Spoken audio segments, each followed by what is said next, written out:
Hi, my name is Stefan Roots, Mayor of the City of Chester, and today we are here because of a tragedy in our city. Last night around 7 p.m., we got a call that a 6-year-old slipped and fell into our creek during a time when the water was very high. The rainwaters from yesterday's tremendous rains come through Chester on its way to the Delaware River. The creek was very rapid. We got to work right away with a lot of help from neighboring municipalities to do search and rescue. Because the event started at 7 p.m., there wasn't much time before dark to locate the little girl. I want to thank Wilmington, Aston, Leadham, Manoa, the Delaware County Emergency Services, and most importantly, the United States Coast Guard, who came to the rescue. This is an extremely sad day for the city of Chester. People woke up hearing this news, seeing this news as they go to church on this Palm Sunday. It's extremely sad. We have a tough community in terms of supporting each other. You're going to see a lot of mutual aid coming from the churches, coming from the neighborhoods, coming from the schools, coming from our playmates. More importantly though, this community is one that will wrap its arms around those that are hurt and in need. The family who is just behind me here are still seeking answers as we continue to search for the little girl. It's really hard to say anything other than that we're praying, we're hoping, and we appreciate the prayers and support that I understand is coming from all over the country right now. It's very much appreciated. The Coast Guard, who does this type of work, we were very fortunate to have them work overnight, where our guys had to pull out the water at dark. They had their helicopter going up and down the river. They had a boat in the river. And that continued through this morning. And they will be here until about 5, working with us here in Chester. And that's way beyond what they would have normally done. As they explained to us, a young lady or a little girl of that size, with the temperature of the water, with the time, when they do all the calculus, chances of searching and rescuing is very short. And normally they would pack up and leave, but they've stayed. They've stayed overnight. They're working with us today because they understand that it's really important to bring closure here. It's really important that we find this little girl so that the city can feel better, so that the family can feel better, so that we can get that closure. It's really difficult for me to say anything else right now. This is a tough time for our city, but we stick together. We pray together. We're a city of maybe a few dozen families, and many of us are related, amongst ourselves. So all across this city, we're in mourning for this little girl. Me as the mayor, it's important that myself and my council, city employees, and those working with us create more play spaces for our children to play safely. Water's attractive to children. They were down on the banks of the water at the very wrong time. After all that rain, it was absolutely slippery. Could have just been a slip and fall. We don't know. We don't have those details. But in every case possible, we want to enhance our playgrounds across the city and make sure that they're safe and viable for our children to play and not have to seek out alternatives like on the banks of a creek right after a raging storm. I'd like to have my fire commissioner come up, John Paul Shirley, just to give a little more technical details as to the rescue efforts that they've put forth, followed by the U.S. Coast Guard, who, they're still here, thank goodness. I think you absolutely need to hear from them. So let's start with our fire commissioner, Shirley. Good afternoon, everyone. As Mayor said, about 7 o'clock last night, Delaware County 911 Emergency Services Center received a 911 call for a juvenile who had fallen into the creek. Crews were dispatched and police arrived on scene within 2 minutes. Initially, there was a lot of conflicting reports as to the location and whether or not we had visual contact with the subject in the water.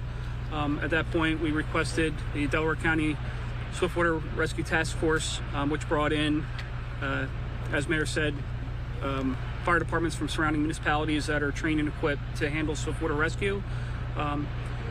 Coast Guard was also contacted as well.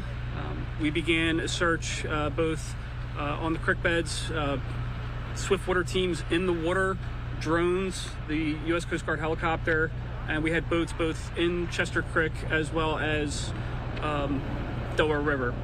About 10:30 last night, it was determined, just based on all the information that we had, that search efforts, given the conditions with the temperature, the time of night, the darkness, that we were going to temporarily cease the search operations on the fire department side. However, Coast Guard worked throughout the night, continuing even up until this morning when we resumed. Crews were out. We started flying drones at about 7 o'clock this morning. About 8 o'clock this morning, we had boats out on the Delaware River, and about 9 o'clock, we had boats back in Chester Creek. The initial crews were out there till about 12 o'clock. We had additional teams on standby. They've since switched out, so we have fresh sets of crews, fresh eyes, again, going up the Chester Creek and checking on both sides of the creek bank from where the subject went in all the way down to the mouth of the Delaware. We still have boats out on the Delaware River, and they're checking both the New Jersey and the New Jersey and Pennsylvania side of the Delaware River. As Mayor alluded to, this is no longer a rescue effort, it's a recovery effort, and we're going to be continuing to search until it starts to get dark out again, and at that point we will be ceasing all search efforts. Does anyone have any questions? When did the search transition from search and rescue to search and recovery? So we always had in the back of our mind, just based on the initial information, that it was going to be a recovery after 3 hours. That was basically the models that we were given. But that being said, we didn't want to give out hope because we were looking for that miracle. Unfortunately, just this morning, we started to transition into more of a recovery mode just because obviously we didn't see any signs of life. So we were always hopeful that we could find something, but now there's just without a doubt, once we had the sunlight on our side and we were able to do a much more thorough search, that it wasn't going to be a rescue, it was going to be a recovery. This might be a question for the Coast Guard. How far down the Delaware River is that search? I do know, I'll have the Coast Guard answer that. I do know we have searched basically from the Commodore Barry Bridge up to the mouth of the Chester Creek. And I'll also say this too, Wilmington did come up, Wilmington Fireboat 7 did come up and assist us. I want to say, I believe they started searching down by the refineries in Marcus Hook. And then they made their way up to the Commodore Barry Bridge, and that's where they met up with our boats last night. And how far is that part of the search? The most challenging part of the search is just the amount of area that we have to search. I mean, the Delaware River is very large. We've been up and down this creek. A lot of trees and debris are in the water, but just the overall area last night, when during some of our initial assessments, we timed it from the time that the young girl fell into the creek. She probably would have been at the mouth of the Delaware River within 9 minutes. So we don't even know with the time it for the 911 call to be placed and all that other stuff. If she wasn't hung up somewhere along the creek bank, she might have already been in the Delaware when we were just getting on scene. So the most challenging thing again was just the large area last night with the darkness and the swift moving water last night. Are you able to estimate about how many people are searching for Lin'ajah? Right now we have there's probably about 30 rescuers. We have We probably have about 15 to 20 people in boats right now. There's 5 boats out in the water, or well, 6 including Coast Guard, as well as a helicopter. What's the rest of the day looking at? We're just going to continue to just go over, again, from where she went in at to the mouth of the Delaware, and then just based on some projections of currents that the Coast Guard gave us, kind of some ideas along the shorelines of the Delaware River where we should be searching. But again, we're going to continue to go up and down. We have fresh sets of eyes on it now, so we're hoping that someone can maybe see something that someone didn't see earlier. You don't find her. Point last night it was around 10:30 that we suspended. Yeah, well, so last night she went in at 7, and the survivability model was about 3 hours. That's why we stayed till about 10 o'clock. And again, we were still looking for that miracle this morning. But again, we're in recovery mode now, and we're just going to continue to search to hopefully, bring her home and, give her family some peace. We're going to probably go until it starts to get dusk out, and then we'll be pulling our crews out just because it's not safe for them to operate at night. Again, last night, all bets were off. We're going to go in. If she was in there, we're going to risk a lot to get her. So has the Coast Guard not stopped searching since last night? I mean, I know you guys wanted the boats, but they've been out there this entire time? They've been out there this. Okay. Yep, they've been out there this entire We're time. approaching nearing 20-something hours. Okay. I'll turn it over to the Coast Guard real fast, although... Can we just ask one more question? We Yes. know how hard this is on the family, obviously, but can you talk about how hard this is on the rescue workers and how difficult this is on all of you guys? I think it's difficult on everyone. We all have families. We all have people that we love, and I think, none of us really want to place ourselves in the family's shoes. So the best thing we can do for them is just support them, show them our love, and and our rescuers understand that, and that's why they're out there doing what they do. Thank you. No worries. Good afternoon, all. My name is Captain Rob Rivera. Last name Rivera, R-I-V-E-R-A. As the chief mentioned, ever since we got the call last night, it was all hands on deck, air and water assets, to support the city and the county emergency responders. And yes, there was no break in the search, although some of the elements were suspended at a certain time. We already provided that coverage via Hilo and float assets to get there, including over this morning, which we have already a float assets in order to do those search patterns. I know there was a question regarding the up to what area. We cover from the mouth, I would say close to a mile south on both ends, Pennsylvania and Jersey side of the house. But also I would like to give you visibility that we also release what we call the urgent marine information broadcast, and that's just a communications that we have out there in order to notify other vessels that are transiting, including the little ones and the big ones, to see if they see little Lin'ajah somewhere. So definitely we have those hopes, but we're looking at reassessing the situation as we get input from the folks out on scene. Why was it important for the Coast Guard to keep searching nonstop even throughout the night? It was important because as we are a community of search and rescue, we need to complement each other to see what gaps we have that we can cover, so that way we don't limit the fatigue factor on the crews that are out there try to search for little Lin'ajah. Did you guys have infrared as well? I'm sorry? Do you have infrared technology as well? I know there was... We did. The what we used from the Hilo side of the house was night vision goggles and systems to find out if there's anything out there as we were looking outside the mouth and going south to the Delaware River. And I have to my right Commander Lee Gorley. He's the on-duty SAR Search and Rescue Mission Coordinator.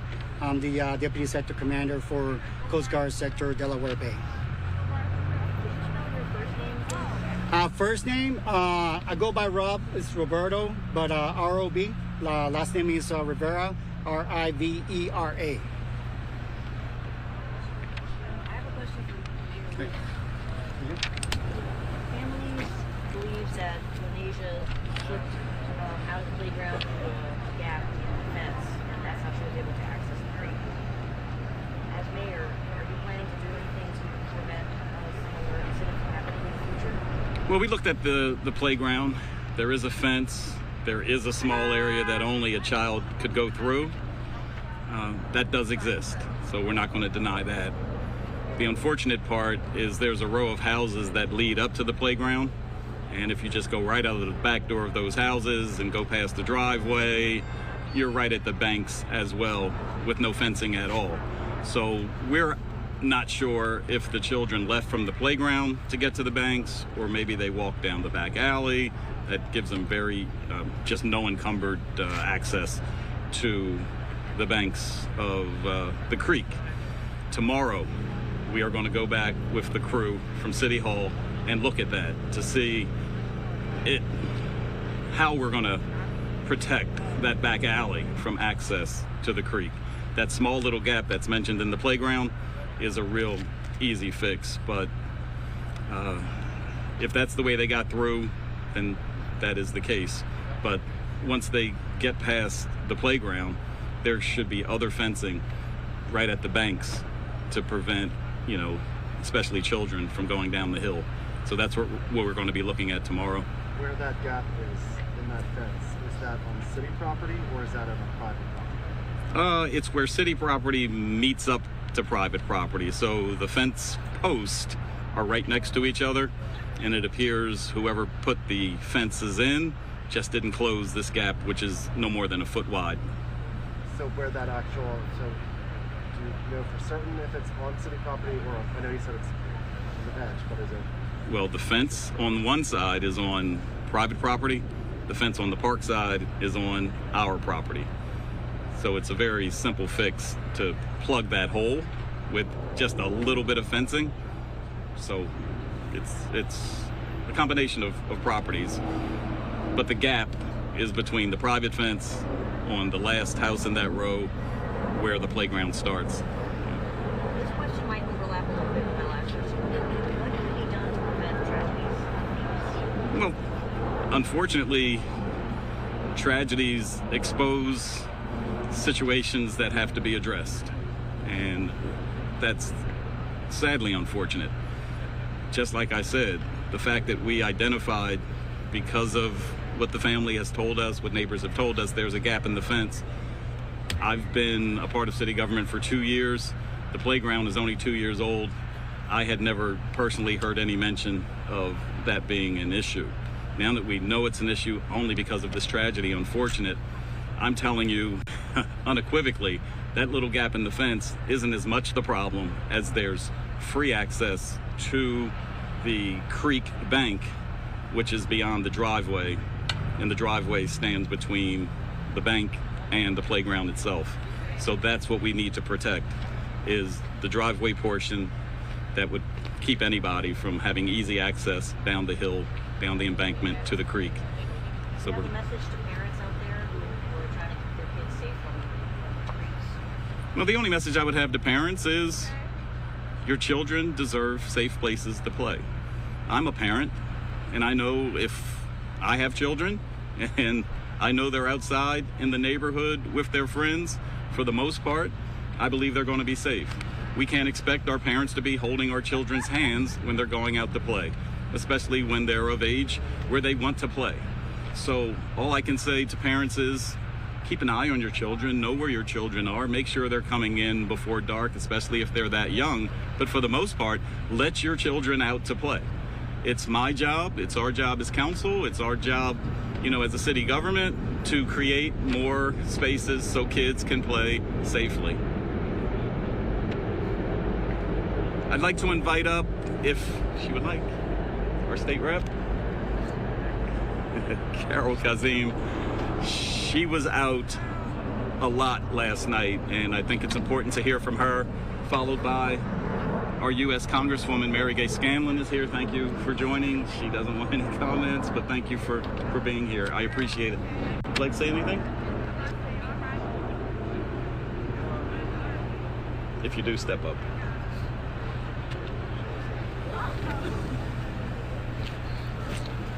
My name is State Representative Carol Kazim. This is Councilwoman Tamika Gibson.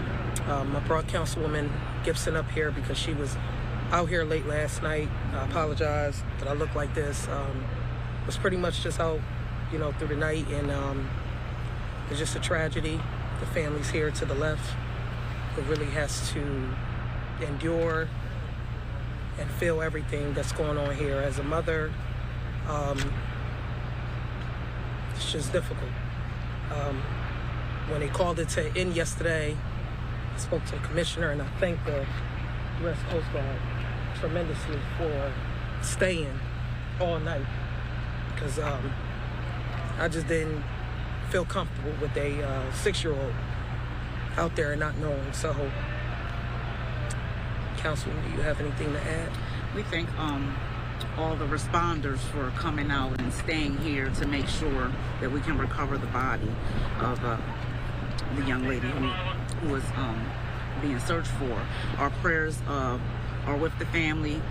Chester Police chaplains are here for the family, and there are a number of ministers and pastors that are extending their help to the family, and we thank them for that. And we just ask that you guys all keep the family in your prayers during this time, and also keep the city in your prayers as well during this time. And we thank you and all of the first responders once again for everything that they did, even up to this point. They're still out there right now, so we ask you to also keep them in your prayers, because they also have families to go home to as well. That's thank you.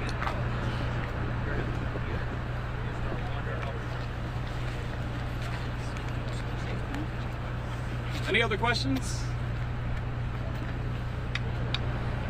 I want to thank all of you for coming out, covering this story.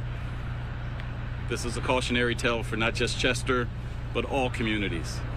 Please, please, please, when it comes to government, make sure our children have safe places to play, so the alternatives, like playing on creek's edge on a very dangerous night where the waters are high, the winds are high, and the surfaces are slippery, doesn't even become an option. To the parents, please, please, please, know where your children are playing. Have relationships with their friends. Know the families in the neighborhood.